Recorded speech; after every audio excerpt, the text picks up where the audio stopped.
Alvarez Hospital, one of the most overcrowded public hospitals in Buenos Aires, Argentina. This is a country that sees itself as modern, as progressive. In fact, it made headlines recently when Argentina became the first country in Latin America to legalize gay marriages nationwide. That's why many people were shocked when a report was issued just recently by Human Rights Watch, a leading international human rights organization, that reveals that the reproductive rights of women in this country are being systematically violated.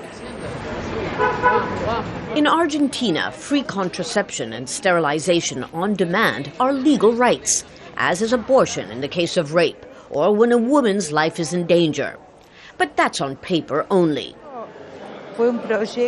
Dr. Diana Galimberti, the first female director of the Alvarez Hospital, told me pregnant women who risk death unless they have an abortion have arrived here in critical condition after being refused treatment in one hospital and clinic after the other.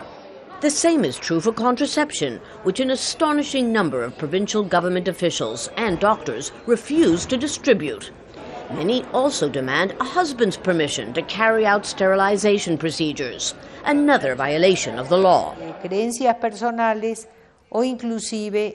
Personal beliefs and ideology reign supreme, as I saw in Formosa province, for example, where the Catholic Church exerts strong pressure not to allow anyone in who uses methods of family planning. So even though we're supposed to be a secular state, the ideological or religious beliefs of some, especially governors and ministers, goes against women's rights. As a result, Argentina has the highest illegal abortion rate in Latin America, and they account for the vast majority of maternal deaths. Poor women like these, who already have several children and cannot afford to have more, have to choose between buying milk for their offspring or paying for birth control. They are prime candidates for botched back-alley abortions, carried out here, as Al Jazeera was shown, with a coat hanger covered with rubber. Women who can't even afford this often perform abortions on themselves with knitting needles or even a knife. There are countries where the law... Earlier, I spoke to Marianne Molman, who investigated and wrote the Human Rights Watch report called Illusions of Care. I think what's noticeable here is you have a government that prides itself of being, of a modern democracy, protective of human rights, a government that has the possibility to create change in this area. We're not talking about a country that is in total disarray, where there's no... Just legalized gay marriage. Exactly. There's just the legalization of gay marriage.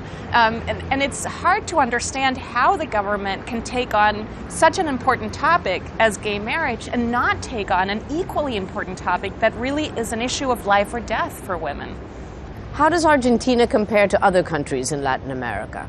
One of the things that made us interested in Argentina is the fact that 40% of pregnancies in this country end in abortions. That's incredibly high for the region. And so the fact that 40% of women are unable to decide about a pregnancy until they get to it and therefore have to terminate a pregnancy in an abortion is very high. But what is it exactly that isn't being done? I mean, the laws are on the books, aren't they?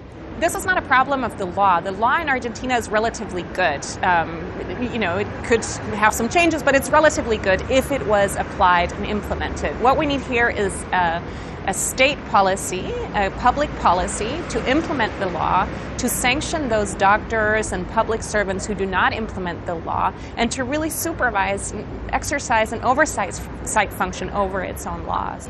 Male chauvinism in Latin America certainly is not new, but what is surprising is that Argentina at the present is governed by a woman, President Cristina Kirchner. And from what we're hearing, both from Human Rights Watch and by the doctors that we've talked to, over the last 3 years since she was elected, the situation, the reproductive rights of women have not improved at all.